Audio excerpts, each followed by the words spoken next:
What is up, everybody? We are live from the doghouse. Obviously, it's a Monday, but we are not in the studio. We're going to be doing these kind of streams from the doghouse on Mondays throughout the fall when we have stuff to talk about. And there is a lot of stuff to talk about today. A lot been going on in the golf world. You're going to see we got our topics right here. Alex Bush is actually running the stream, so we're high tech here. We're progressing as a brand. We're going to talk about all of this stuff to my right, to my left, to my digital right. I can't really tell which way it is. Scottie wins again. We're going to get to that. We're going to get to Alex Noren. We're going to get to Jackson Koivun having an unbelievable, very Luke Clinton-like summer. First, we have to address my hair. It's something that we have to address. It's been about a week. So what happened was last week we shot the doggies, the doggy awards. If you guys haven't watched those, I don't know what you're doing with your life. We put on tuxedos and we laughed the entire time. I was actually planning on getting this haircut before the doggies, but then, the doggies were, I wanted to have respect for the doggies. So I didn't want to overshadow the doggies with my hair, but I've been wanting to do this for a while. So we did the doggies and then I bleached my hair completely. Like right now you can see there's like a little bit of dark underneath. There was none of that before. It was all blonde. I did it before I went to Mexico with my wife. She thinks she's very mediocre on it, which is hilarious. Everybody else seems to like it. She's very mediocre on it. But yeah, I'm debuting it now with you guys. I was also a little scared to just debut it on Instagram and have everybody flame me. So if you're seeing the hair, it's because you're a true dog. You're a dog of the week. You're a dog of the day. All right, let's hop into the topics that we want to discuss today. So the first of those being Scottie Scheffler wins the tournament in Napa. And, my thoughts were, this reminded me a little bit of last year when he won the week after the Masters at the RBC Heritage. It's these wins that almost scare me a little bit more because it's just not this simple. It's not this easy to win golf tournaments. And I'm going to give you a little insight into something that happened in Mexico. I spilled on the bed in our hotel, and we had to have housekeeping come and change the duvet cover. Where like you're trying to fit the duvet into the duvet cover, and the woman comes up and she does it in 3 minutes. And I'm looking at her and I'm just going, it's just not that easy. You know what I mean? When I have to change the duvet cover at home, it's like a 15-minute process, and it usually ends in me beaded in sweat. It's just not that easy. Winning golf tournaments is just not that easy. He shows up to Napa off a couple-week break. I would think that he put the clubs away at least for a little while. I haven't looked at his quotes or the interviews. He turns up to Napa. He shoots 6 under the first 2 rounds, which is good playing. It's nothing to scoff about. But he's 8 back of Ben Griffin. 8 back of Ben Griffin going into the last 2 days, and I still felt like he was going to win the tournament. It's like, and I got flamed on Twitter for saying that, if every tournament went 8 rounds, he would win every single one. He's doing it with 4 rounds. I mean, I believe that's his, I want to say double digits straight finishes of T8 or better. He's got 6 wins now. This year, I think, is better than last year, I would say now. Last year's win count gets very wonky because he won the Olympics, but he didn't get credit for that as far as the PGA Tour is concerned. But he won the Olympics, didn't get credited, and then he quote unquote won the Tour Championship when it was the Fakakta net format. So he gets credited for that. So if we sub out the Fakakta Tour Championship for the Olympics, he won I think 8 times last year and 1 major. Now he's won 6 times this year and 2 majors. So I think this year is better than last year. And I'm just going to go ahead and say it. I'm not scared of the Tiger word anymore. I'm really not. The guy's won 14 times in 3 majors over the last 2 years. You know what I mean? And before I think it was February, it was Super Bowl Sunday 2022 when he won his first event. He's now 1 shy of a lifetime membership and 20 wins. He's got 19 wins in the last 3.5 years. I'm not scared of the Tiger comparisons anymore. Obviously, the body of work, the overall body of work is not the same. It's not as long, but these 2 years, and really, if you go back in 4 seasons, 3 calendar years, in the last 3.5 calendar years. So starting in 2022, February, 6 months later, roughly now, he's got 19 wins on the PGA Tour. He's got 4 major championships, and he's got a Players Championship, So 19 wins and a gold medal. 19 wins, 4 majors, I think 2 players, and a gold medal over a 3.5-year stretch. That is downright Tiger-like. He is the best player in the world. He's going to be the best player at the Ryder Cup. He's going to play all 5 sessions at Bethpage. He has to. He has to play all 5 sessions at Bethpage. He's the best player on the planet. And I think Bethpage is an opportunity for Scottie to elevate himself even further in the world of golf. I mean, we have seen that Scottie's wins rate well. People are starting to appreciate greatness. And I think, if you go on Twitter, there's a little bit of conversation about, oh, Scottie's boring. I miss the Tiger fist pumps. It doesn't, breaking news, Twitter is not reality. Like, people enjoy watching Scottie, and everyone loves watching the Ryder Cup. And for as amazing as Scottie, I mean, he was the number 1 player in the world at the last Ryder Cup, didn't win a full point. Didn't win a full point in Italy, and him and Brooks. I mean, when you think about Scottie in the 2023 Ryder Cup in Italy, the enduring image is him in tears after losing 9-7, him and Brooks losing to Victor and Ludwig 9-7. He has an opportunity, and he's going to be showing way more emotion. We know how much it means to him to represent the red, white, and blue. He absolutely. I'm going to get to all your chats here in a second, because that's one of the good things about being in the doghouse as opposed to being in the studios. I can see your chats, and I'm going to get to all of them in just a second here. He's going to show way more emotion, and he's going to play all 5 matches. And if the U.S. wins the Ryder Cup at Bethpage Black and Scottie Scheffler goes 4-1, I mean, I don't even know what to say anymore. He is that guy in our sport. I feel a little bit bad for all the guys. You look at the leaderboard, and we're going to go through the whole leaderboard here in a second here. But you look at the leaderboard, and basically we got to give a shout out to Lanto Griffin. He won the non-Ryder Cup Open. Second place in this tournament was Ben Griffin, who would not be playing if he wasn't in the Ryder Cup. There was, I think, 11 of the 12 guys were in the field. 10 of the 12 guys. Xander just had a kid, which I'm just going to give you guys a little bit of an insight here, just like a little bonus for you guys being on the stream and being 2 dogs. I got the most perfect text message response from Xander Schauffele of all time. I texted him when I saw the list for Napa, and I said, "Are you out because of a baby?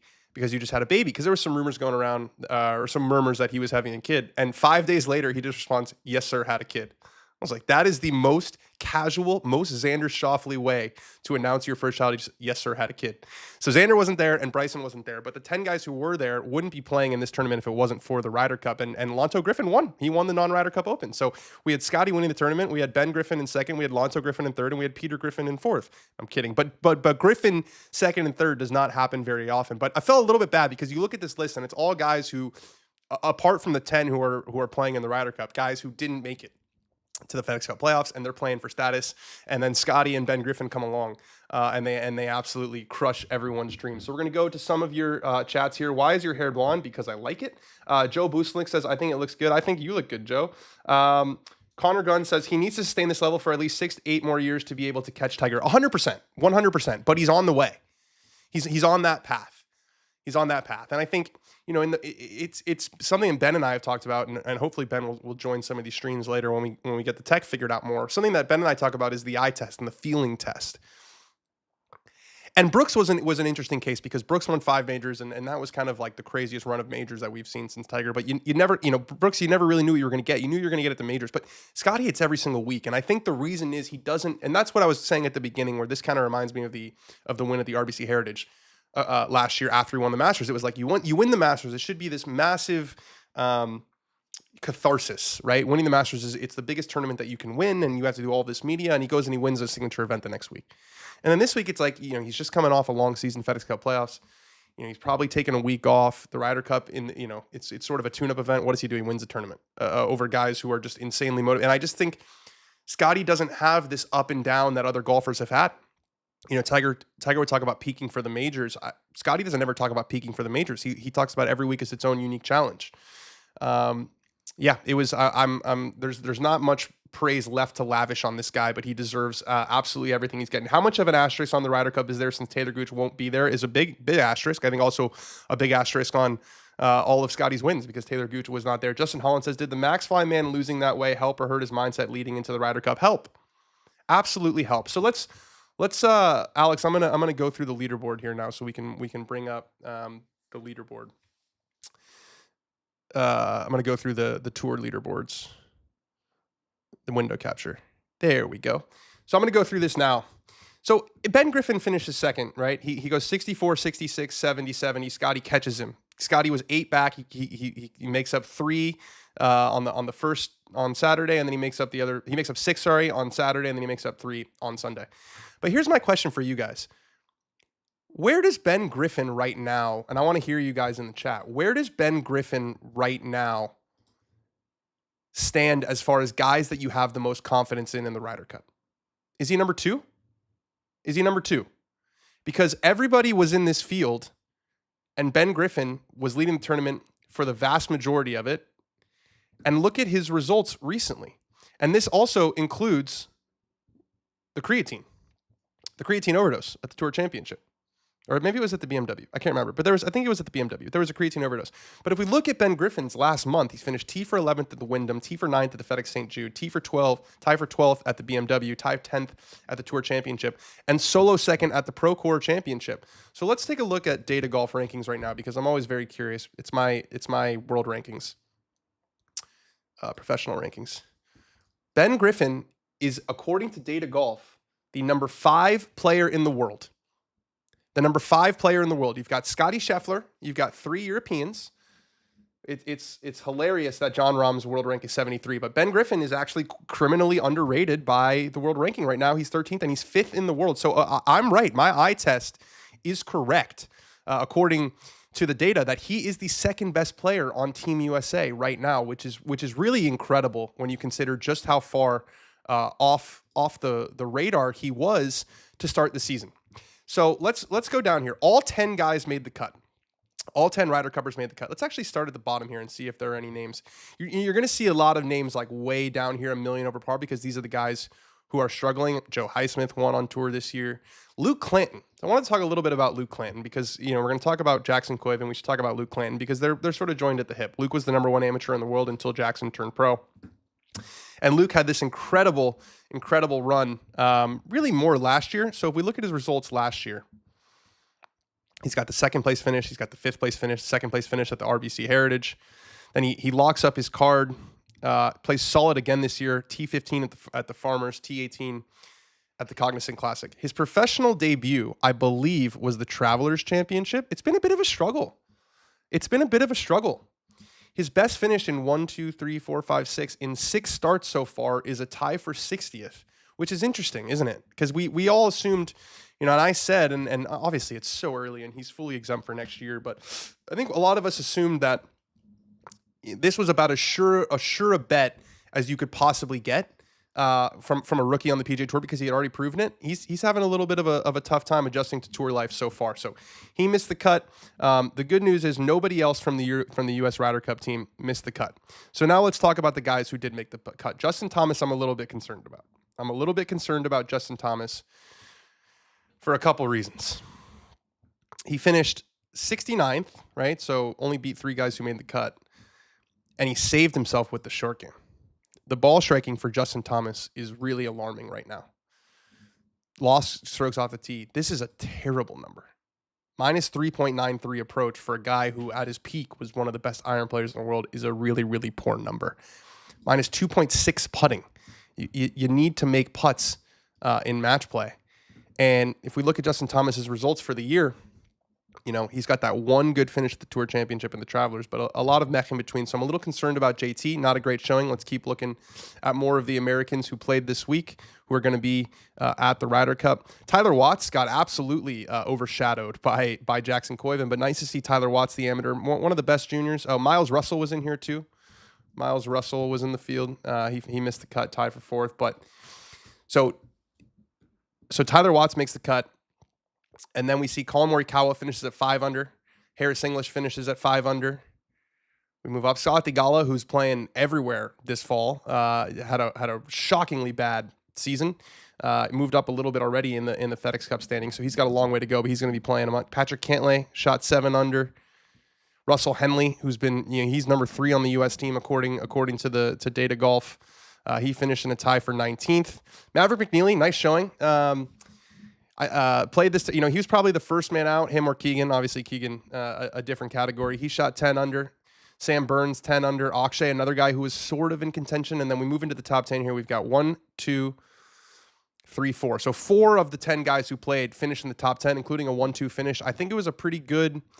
I'm going to call that a pretty good week of preparation. Pretty good week of preparation for the boys, and it seemed like Bryson was there. They all got, bonded. Bryson was there. A big team dinner on Tuesday. It feels like the Ryder Cup is starting in earnest. The European team has arrived in the United States. They are, I believe, playing Bethpage Black today, and then they are separating on Tuesday. They're going their separate ways, but they're all going to stay in the United States because you got to adjust to the time difference. And it really just kind of reminds you of just how much more people are preparing for the Ryder Cup than they did just 5-6 years ago. Remember the Ryder Cup in France in 2018 when the U.S. got annihilated was the week after the Tour Championship. The guys took a red eye from Atlanta, and they were dead. Remember how dead Tiger was that week? It's crazy how much bigger the Ryder Cup has become, how much the preparation has become. Guys, I'm asking you. I asked you guys about Ben Griffin. You guys said if we're talking just U.S., Ben Griffin is my biggest excitement, says Ben Boscovich. Connor Gunn says top 3, most consistent behind Scottie for all PGA players this year. He was good in the majors too. Justin Holland says Gordon Sargent, saying, yeah, Gordon Sargent was a different case though. Gordon Sargent, we knew was going to struggle a little bit because he was struggling a lot in college. Wasn't even traveling with the Vanderbilt team at the end. Missed the cut again. All right, Alex, I'll just do it myself. I can bring up the window capture. We're gonna head over to the DP World Tour now because all of the European team minus Sepp Straka were in action over at the BMW PGA Championship, and there were 2 actually who missed the cut over on the European side. So Billy Horschel, I'm seeing his name there. He actually, I think, said on our show that he was going to make his return at the BMW PGA Championship. He does. Brooks Koepka misses the cut again, just kind of in free fall. Rasmus Højgaard, I believe, Rasmus Højgaard missed the cut pretty badly, +5. And this is kind of consistent with what we've been saying about the European team. I feel like there's a big drop-off between the rest of the guys and Rasmus Højgaard. And I think if you offered Captain Luke Donald a chance to repick his team, I think he would choose those same 11 guys plus this guy up top, Alex Noren. So Alex Noren is an assistant captain on the European Ryder Cup team, and he's won 2 of his last 3 starts. Shoots 19 under, wins the playoff. How about Patrick Reed, by the way? But we see Tyrrell Hatton up there, Victor Hovland up there, Matt Fitzpatrick, who some people, which really surprised me, took some issue with his pick. He's been playing as well as anyone, really, for the past couple months. John Rahm with a top 13 finish. So Ludwig up there in the top 20. Both teams are in good working condition going into the Ryder Cup. And with the U.S. team having done their bonding over in Napa, maybe some Pinot involved. I don't know if is Pinot good in Napa? I feel like everything's good in Napa, but I feel like Pinot is more of a Oregon Willamette Valley thing. I don't know. And Europe, we saw Justin Rose posted the photo of them. It feels like it's really starting. We're a week away from the Ryder Cup week, and I want to warn you how long that week feels because the tournament doesn't start until Friday. It takes forever. That Thursday is like the longest day in golf because everyone's already emptied the clip with all their preview content, and I guess you get the pairings that day, but it's a long day. So getting really, really excited for Bethpage Black. Let's talk a little bit about Jackson Koivun. So Jackson Koivun is the number 1 amateur in the world. He is a junior at Auburn, and he's had just the most incredible summer. So I caught up with Jackson. I know him decently well. I've been doing the college series. We're actually heading back on the road for the college series. Less than 1 month until we go to our first college campus for 2025. So really, really looking forward to that. But the first one we ever did was with Auburn when they were the reigning national champions. And I played with Jackson and Brendan Valdez and Josiah Gilbert. And Brendan's doing well on the Korn Ferry Tour right now. Josiah's still in college. Jackson's still in college. And I had, it was right after his freshman year, and he had the most incredible freshman year. He won SEC individuals. He won all of the awards. A lot of live guys missed the cut, says Justin Holland. Joe Bulselnick says, congrats to X-Man on the birth of his son. Ben, will you be at Bethpage? And Dan, of course, will be at Bethpage. I'm Slim Shady. Yeah, it is Slim Shady. I was going for a little bit more of J Balvin, but it's definitely more Slim Shady. But it sounds like you guys don't hate it. But back to Jackson Koivun. So he's the number 1 amateur in the world. He comes back to Auburn for his sophomore year, wins SECs again. So he's the first man to win back-to-back SEC titles since 1979. He does it in his freshman and sophomore year. So this summer, yeah, let's take a look at that one, Alex. Perfect. So this summer, so he missed the cut at the U.S. Open by 1. Then he finishes tied for 11th at the John Deere, tied for 6th at the ISCO Championship, which was an opposite field event, tied for 5th at the Wyndham, which was a pretty strong field because remember, you get all of those guys who are trying to make the playoffs. Anyone who's not in good position, they play the Wyndham. He finished tied for 5th there. Then he's got the U.S. Amateur at Olympic Club. He makes match play. Then he gets to play the Walker Cup at Cyprus. U.S. wins that. Then he finishes tied for 4th in Napa in a field full of Ryder Cuppers. He beat 8 of the 10 U.S. Ryder Cuppers that are in the field. And Jackson were in the field, and he already has his PGA Tour card lined up. And it's an interesting question now. It's an interesting question. What does he do? What does he do? Trevor Immelman said, I saw a tweet that Trevor Immelman said, if I was him, I would turn pro right now. He's forfeited about $1 million by not being a professional with those 4 top 11 finishes, maybe a little bit less than $1 million, but somewhere around $1 million. But Alex, I'm gonna pull up that picture of Koivun again, and I want to draw attention to 3 things really that are on his hat, or on his body. Number 1 is Titleist, number 2 is Betterment, and number 3 is Omni Resorts. He's making money. It's not the same calculation that it was when Trevor Immelman was an amateur, right? Where, if Jackson Koivun had forfeited $1 million, he forfeited $1 million. Obviously, having $1 million more dollars. But Jackson Koivun is doing just fine financially. I can promise you that. There are sponsorship deals there that carry through to when he's a professional. I'm sure Auburn is putting together some money for him. But we have seen, guys who there's no right strategy, right? We saw Gordon Sargent. He locked up his PGA Tour card. He decides to go back to school. He loses his game.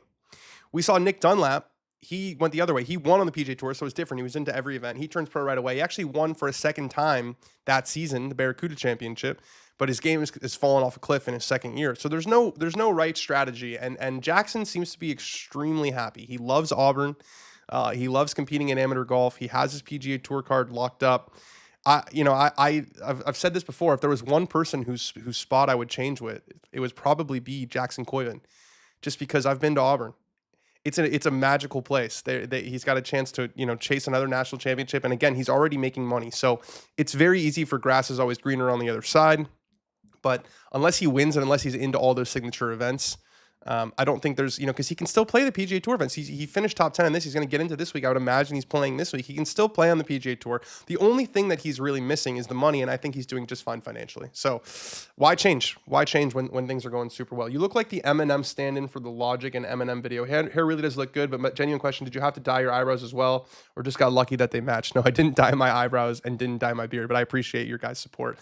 But yeah, it was awesome watching Jackson, and I've seen him grow up. I saw him at Olympic for the first time in a while, and I was like, you're looking like a man now. Like he's put on a lot of weight, he's put on a lot of distance, and I think coming out of college, at least his first year, the word on Jackson was he just puts the lights out. He's an incredible putter. He was like 5th, I think, in strokes gained approach this week, and I think he led in tee to green or something really impressive at Wyndham too. So the ball striking is there, the putting is there. He's a really exciting prospect. Is he playing better golf right now than some of the guys on the U.S. Ryder Cup team? Probably. Does that mean that he should be on the Ryder Cup team? No, it's obviously a huge moment, and you don't know how someone's going to react in that. But yeah, it's if you look at his results in PGA Tour events, T11, T6, T5, T4, it's extremely impressive. It's like Luke Clanton. It's not a guarantee that it's going to continue. We've seen golf is not linear. Same thing with Luke Clanton. But I don't know that Luke even had 4 results in a row that were this impressive. I don't know if he had that at all last year. So Jackson, really impressive. The broadcast finally showed him. It was like they were on a fucking boycott of him at the Wyndham. So it was nice to finally see him play some golf. Gonna take some of your questions now. Tiger said his biggest regret was leaving Stanford early. College golf, I mean, all the pros talk about college golf with nostalgia, just like we all do with college, right? How good was college? Best thing ever. And they all, it's like summer camp with the most incredible golf facility, and all of your best friends are there, and they're all also +8s. So, yeah, Odds of Wesley Bryan signing for Liv over under 45%. I'd put it more at 53%. I think it's over half. I'm very interested to see who Liv goes after this year. I think we're going to start to get a wave of Liv rumors sort of after the Ryder Cup. That's when it happens. That's when they sign their players. They don't sign players once their season starts up again in the new year. Last year, their class was headlined by Josele, who joined mid-year, and Tom McKibben, who's a nice, solid player, but not anywhere near the caliber of players they had signed for the first couple years of their existence. So very excited to see. Would you take Koivun over Morikawa right now? Connor Gunn says. So that's the question. Would I take Koivun over Morikawa right now on a PGA Tour layout? Probably. Would I take Jackson Koivun over Collin Morikawa at a major championship layout? No. Would I take Jackson Koivun over Collin Morikawa in the Ryder Cup? No. It sort of goes along with my overall feeling on the Ryder Cup. I think if these two teams played at a neutral site, my edge would be with Europe. But I think that cauldron of Bethpage Black is going to be something like we just haven't seen before. I think it's going to be something completely different, and I have no doubts that playing in that sort of environment would be just kind of freaky for a kid like that. So, all right, let's move on. We're going to talk a little bit about this Ryder Cup shirt. So a lot of this stuff happened when I was gone, and I promised Emma that I would delete Instagram and delete all this stuff. I was trying to stay off. And every time I texted Alex Bush, he was like, "What are you doing?" Thoughts on Ryder Cup pairings for USA? We're going to talk more about that next week. Who goes with Bryson? I think there are a bunch of options. Can you predict a young gun rivalry for the future? Koivun versus what would be sick? I think Koivun and Clanton. Their names kind of sound familiar. I mean, when we had Schauffele and Scheffler last year, winning all the major championships, I thought that didn't get enough play. The guys basically had the same last name, and it's not like Johnson or Smith. It's like Schauffele or Scheffler. If we had Koivun versus Clanton, I would be all in on that. And both those young guns are fantastic young men. I've gotten to know both of them. Amazing players, different players, but great players. All right, let's talk about this Ryder Cup shirt. So there was a shirt I guess the USA made, and everyone said featuring what appears to be a silhouette of Rory McIlroy. This was a ball knower test. We had an award, ball knower of the year, and we gave it to Neil Shipley because the guy knows ball. He also predicted that he was going to win twice next year on the PGA Tour, which I love that. If you think that that's Rory McIlroy, you just don't know ball. It is so clearly Adam Scott. Can we bring that up again? It is so clearly Adam Scott. Now, what I will say is it does make you think, how the hell does this get through all the layers that a shirt has to get through? Maybe it's not Adam Scott. Maybe it's just like a stock image of a golfer, but I think it's Adam Scott. How do these things continue to happen where someone posts something and then the entire internet is on one side and no one from the inside can see the potential issue? That is Wyndham Clark, says Ben Boscovich. It's not Wyndham Clark. I think it's Adam Scott. And $65 for a t-shirt, by the way, is, you could get ready for the prices at Bethpage. What is it, like $800 to get in? So, if you think that that's Rory McIlroy, you just don't know ball. His finish position is completely different. It's completely different. Speaking of golf swings and ones that are very familiar to us, we got a Tiger Woods sighting. So Tiger did his Nexus Cup over, I think it's at Liberty National. And, this is kind of a part of the Tiger Woods cycle. If you've been a fan of golf like we have for a long time, he's not throwing a club, says Ryan Dorr, so it can't be Wyndham Clark. You're funny. I like that. He was our aggro of the year. Scheffler is the most recognizable finish in the game, and they didn't use it. It might be a rights issue. They might not be able to sell like a picture of Scottie Scheffler. $800 for the practice round, maybe, says Connor Gunn. It's more expensive. Anyways, so Tiger, if you've been following, Tiger's had all these injuries, and then we get these swing updates. We get random swing updates. You kind of know when they're going to happen. Sometimes, like if he has one of these events, you knew we were going to get a video. Sometimes, I remember one time he posted like making progress, which was just him hitting a 9-iron in his simulator at home. But we saw this video. Let's take a look at this video. Easy. Hits it through a hole in the gap, and then he pulls out a bunker shot. And you're like, "There's no." That looks like a man who wants to get off that right foot. Hits it through a hole in the gap, as quickly and then as he pulls out a bunker shot. As quickly as possible. No, it looks like he's leaning onto that left side because that right leg just can't load.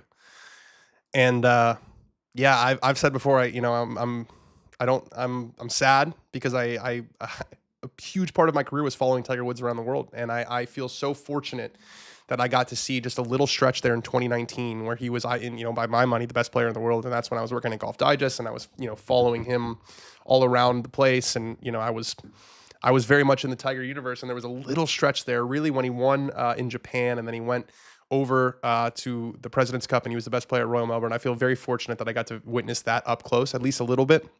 I think it's over. I really do. I just think Bill Simmons is one of my favorite sayings of all time. He said, the first kid is the ACL and the second kid is the Achilles. Like, it's really the second kid that kills you, but it's the metaphor of the Achilles. I mean, the Achilles is an absolute killer. We just saw it take out Austin Eckler from my fantasy team. The Achilles is a killer. That, Tiger always talks about the kinetic chain. An injury to the Achilles is going to reverberate through the leg. The leg is already remade. He's eligible for the Champions Tour in a couple months. It'll be very interesting to see if he wants to play in a cart and how his game looks in a cart. I think that's the only way he can compete is in a cart, because that leg just looks like it's in really, really bad shape. Greg Norman is out at Live. Now, this is not exactly news. Obviously, they brought in Scott O'Neill before this season to be their CEO, a former sports executive, a lot of connections in the industry. But Greg Norman was kind of pushed aside to an advisory role. Now I believe he is officially done at Live Golf. And I think he accomplished what he set out to do. I really do. I don't think that they hired Greg Norman thinking that he was going to be the long-term commissioner of this league. They hired Greg Norman because he was a chaos agent, because he was a change agent. He's had this axe to grind with the PGA Tour for 30 years, ever since he was embarrassed by Arnold Palmer when he tried to start the World Tour in the 90s. It happened at Sherwood Country Club, apparently. He presented this idea to all the best players in the world, and Arnold Palmer humiliated him and said, "You didn't think that Jack and I could have done this before?" Like, it never got off the ground. It's like the guy who got rejected by a girl a long time ago, and he really wants to get with the girl, but he doesn't want to get with the girl because necessarily he really wants to be with the girl forever. He just wants to prove it to himself that he can. And I think Greg Norman feels pretty good about what he did. I think he feels pretty good about what he did. This is what he's wanted to do, and he accomplished it. He created this league. He started the divide. He highlighted a lot of issues with the PGA Tour. And I'm not saying that he has the best bedside manner or that he did it the right way, but I think as far as what Greg Norman was trying to get out of this experience, out of this dance with the Saudis, I think he got it. He probably got $1 gazillion. His reputation, it depends on what part of the world you're in, has definitely been impacted. But I think Greg Norman did what he wanted to do. And Scott O'Neill being in charge is a totally different tone. It's I think we thought that with Scott O'Neill leading up Live and now Brian Rolap leading out the PGA Tour, we thought maybe they would be closer to a deal. It seems like that deal's on ice. Everything that Brian Rolap said is I'm focused on what's making the tour better, and if I feel like this is going to make the tour better, then we'll do something. But I think the tour is in a very, very strong position. I think they have Scottie Scheffler. I think, Bryson is kind of the only American male who is really drawing anyone to Live. Brooks's game has fallen off a cliff. Dustin Johnson's game has fallen off a cliff. They still have Bryson and Rahm, but Cameron Smith is no longer nearly as relevant as he was. Neiman, he's sort of the closest thing they've had to developing a star. All the narrative around him is what he hasn't done in the major championships. But yeah, Norman got his money. He disrupted the world, and now he's gone. So he's gone, and so is Ray Hudson. I just wanted to touch on this because if you're a soccer fan like I am, Ray Hudson retiring is really sad.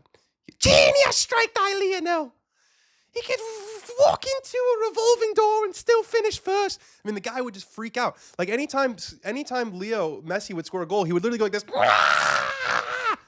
I'm just sad he's gone. I'm sad he's gone. It's like I feel like my childhood. I'm 30 years old. Very sad today. I retired from CBS Sports and SiriusXM. Thank you all for sharing so many magisterial messages. Magisterial. It's just really sad. I feel like the guys who I grew up listening to, the Johnny Millers, even the Paul Asingers after that, the Ray Hudson, they don't last forever. So I just wanted to give a quick shout out to Ray Hudson before we return to golf. John Daly made a 19 in the PGA Tour Champions event this year. I'm not sure how that's even really possible. He shot 88. There seems to be no video of this happening.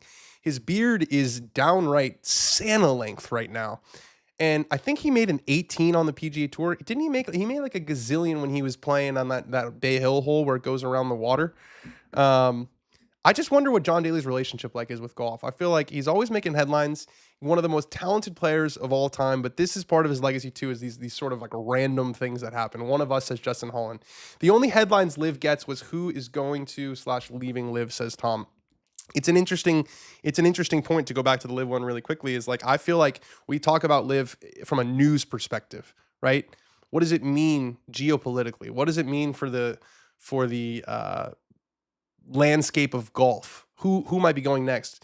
The general public doesn't really talk about live from a competition perspective, and they're trying to be a sports league and not a headline maker. So I think on that they are lacking for sure. Dan, can't wait for you lot to rock up to Ellen Road in January. Yeah, United are an absolute crisis. This is not a Man United stream, but I was so excited for that game. The whole week I was in Mexico. I was so excited for it, and it was a huge letdown. This came across my desk. It's a bit of a local story here in Los Angeles. Tee time, arrests made in the tee time. So like a year ago, there was a story that came out that basically there was a mafia type organization that was taking all the tee times. They had bots and they were taking all the public tee times in Los Angeles and they were selling them. So it's hard to get a tee time in LA, just like it's hard to get a tee time where you live, but I think in these big cities, it can be even tougher because, there's so few public options and they built these bots that would get the tee times like before they became available. And then you'd have to really know somebody if you were going to get a decent tee time at, like a Rancho Park or, one of these golf courses, what are the two ones? Griffith Park, like any of the public golf courses. So they uncovered this. They made some arrests. It's a Korean twin brothers charged with running tee time brokering scheme, hiding $1.1 million in income, accused of booking tee time reservations at dozens of Southern California golf courses and then selling them online. Steve Kim, 41, and his identical twin brother, Ted Kim, were arrested Thursday morning by federal authorities and pleaded not guilty. That's interesting to me. They pleaded not guilty. They're saying, these tee times just showed up on our computer. And then when people were paying us and then they played golf and we didn't play golf, that's just a total coincidence. But I think there are a lot of people in Los Angeles who will be very happy to see this because stealing tee times is pretty low. It's pretty low. It's bottom of the barrel stuff. People work very hard and they want to play golf and it's an escape for all of us. And to go steal tee times and make $1 million and you're not even providing a service. You're basically just robbing Peter no, not that either. You're not robbing Peter to pay Paul. You're inserting yourself as a middleman. That's why Tom Kim has been playing poorly, says Justin Holland. Tom Kim, I saw, made the cut but finished almost dead last. He's fallen off too. Guys, it's a reminder that golf is just not linear. Tom Kim, global superstar, according to Netflix, he's really struggling, Got rid of his caddies. Like, it makes the guys who are there every single year, the Justin Roses, obviously the Scottie Schefflers, it makes that so much more important. So let's talk a little bit about Ryder Cup preparation. The European team is using virtual reality to prepare for the Ryder Cup. And this reminds me of, there was a string of robberies in our neighborhood, our general neighborhood. And it was very sophisticated operation. It was like street gangs, like Chilean street gangs. And they were targeting certain houses and they were, and every night I lock my door on, obviously I lock my door and it's just a little turn lock. And I think to myself, I kind of have to do this as preparation, but is it really going to make it, if there's a Chilean street game that's planning a hit on my house, is me turning this little lock, on a not heavy door really going to make a difference? And that's kind of what I'm thinking about for this VR Ryder Cup. They are preparing to play in an environment that is going to be different than anyone's ever played against. And they're doing everything they can. They're checking the boxes for preparation. VR headset. Rory McIlroy said that it's just to simulate the sights and sounds and noise. That's the stuff that we were going to have to deal with. So it's better to try to desensitize yourself as much as possible. You can get them to say whatever you want them to say. And that's really what what did you program them to say? Kind of a look into these guys' psyche. Like, what does Ludwig Åberg really not want to hear on the tee shot? And I would love to put on that headset and program, because for me, they would be like, you dyed your hair to try to keep the spark alive, something like that. Or they would say, oh, you're a jock sniffer. A million different things they could say. They could say, Dan Rapaport, he doesn't know anything about golf. What did they say? Like, what is Rory McIlroy programming that thing to say? And then Rory went on to say later that, we can do all this preparation that we want to do, but once you get on that first tee and it's real. But Europe is, the vibes seem to be super high. All those guys are smiling ear to ear in every video. I think having 11 of the 12 back from Italy is a huge benefit, a huge positive for them. The vibes are already there, and they're using VR headsets. I got to think the U.S. is going to throw on those VR headsets now, because I think with this preparation stuff, and we've been talking about this throughout this stream, of like the Ryder Cup has just become something. Even in the last 6 years, and when we talk about like, oh, something's changed over the last 30, just in the last 7 years, the U.S. Ryder Cup, like I said, they turned up the last 2 road Ryder Cups. This is the U.S.'s preparation. They all played the week before at the Tour Championship and then flew over to France. They had to deal with the 6-hour time difference. They were dead tired the whole week. The last time they go to Italy, none of them have played for 6 weeks before the Ryder Cup. Europe is treating this with a lot more respect, or a lot more fear for the gravity of the moment, or than the U.S. is prepared for road Ryder Cups in the past. I think they're turning over every leaf. And now, again, does it mean that they're going to win the Ryder Cup? No. Does me turning the lock mean that the Chilean streaking is not going to steal, all of the camera equipment in my back house? And don't get any ideas if you're watching this? No. But they are turning over every leaf possible in order to prepare. I think it's an amazing effort. It also just makes me kind of chuckle just how big this event has become. It shows you that national pride is unlike anything else in golf, because Live Golf, the PGA Tour, they're all paying gazillions of dollars. I haven't heard guys using VR headsets to try to prepare. They're treating this Ryder Cup with the appropriate level, I think, of reverence and of respect, and it's going to be the biggest media coverage event, a golf event, like maybe ever. I think being in New York, all the whole city, they're doing stuff at Rockefeller Center. There's going to be like golf pop-ups. Every golf brand's going to have a presence there. Every media member's gonna have a presence there. It's gonna be massive. Dan, that spark was alive before the bleach. I said I was trying to keep the spark alive, not. I was trying to keep the spark burning. I didn't say I had to rekindle the spark. The spark is still there. That was also a joke. That was a joke. Dan, how do you feel about Keegan retaining captaincy if the U.S. wins? I think this would be a good practice for captains going forward. Give them another run at it if they. I don't hate it. I think. It's thematically consistent with what we've been talking about. Is the Ryder Cup used to be this sort of exhibition, and Rory called it an exhibition earlier in his career. Tiger, there's some, if you dig up Tiger's early comments, it's like, my focus is on winning the majors, and so a Ryder Cup captaincy would almost be like throwing a guy a bone for a life well lived in golf. It's shifted now. It's all about winning. The VR headset stuff. If I told someone in the 70s, they basically got like a pair of shoes and were told to show up on the first tee. If I told guys in the 70s that the VR would probably break their brain.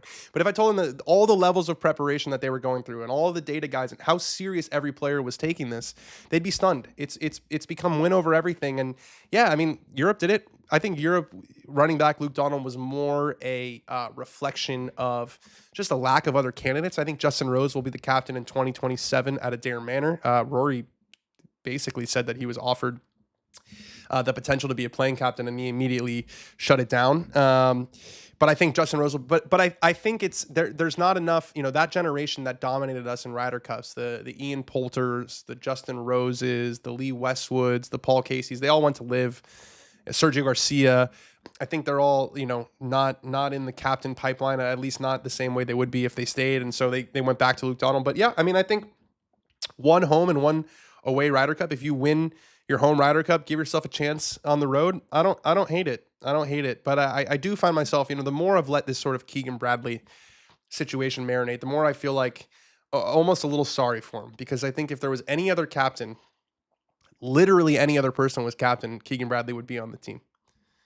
And that's got to be really hard for him to swallow, because yeah, he got this captaincy and he has reverence for the captaincy and he has respect for the captaincy, and he was never going to abandon the captaincy to play, but he's a professional golfer, and we saw he's not a professional captain, and we saw on Netflix how much not making the last Ryder Cup team crushed him, and he played better this year, and he deserved to be on the team, and the only reason he's not is because the PGA of America made him captain. They put him in sort of a no-win situation, I think.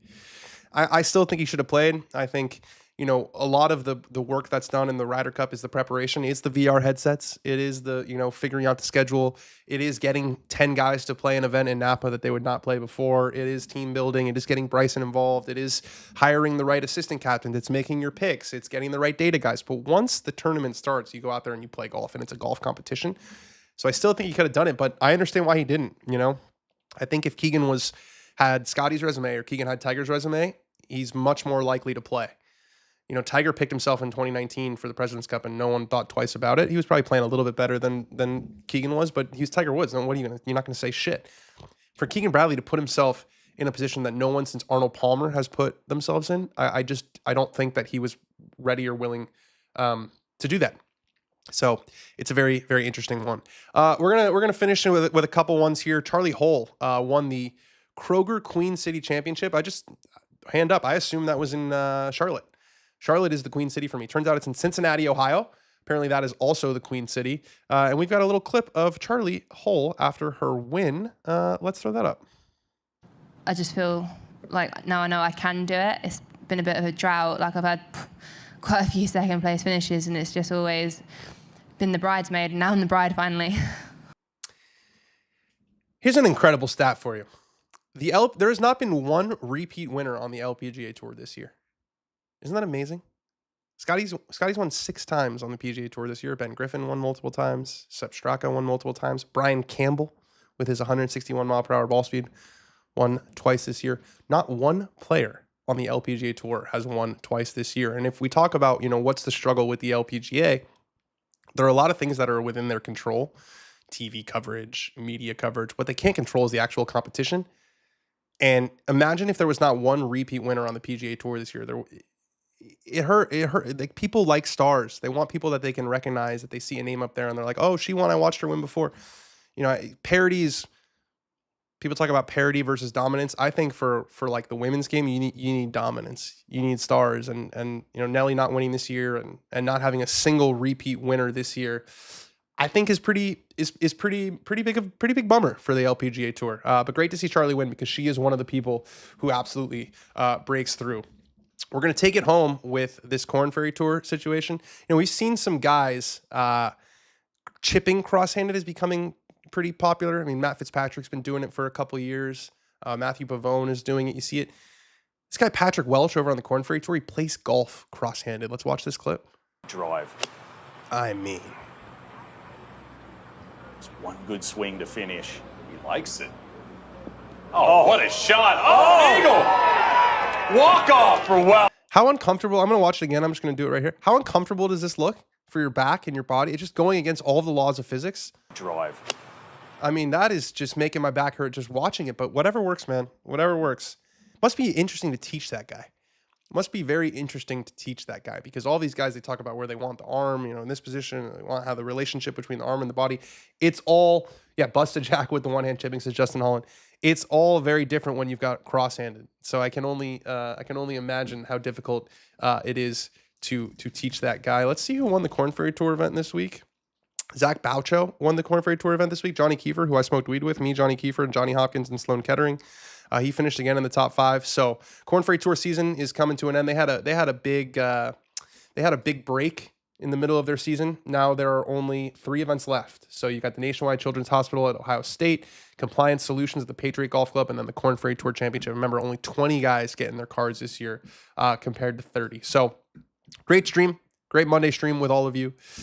Really, really enjoyed giving you guys some updates. We're going to continue to do this stuff throughout the fall when it's warranted. And then next week, we'll have a proper show in the studio. It's Ryder Cup week, so we'll be there September 22nd. We'll have a show in the studio, and then we're heading to New York, and then we'll have shows all of next week. But hope you enjoyed this little update on what's going on, my thoughts on the happenings on the PGA Tour. And, pretty awesome. I'll see you guys soon.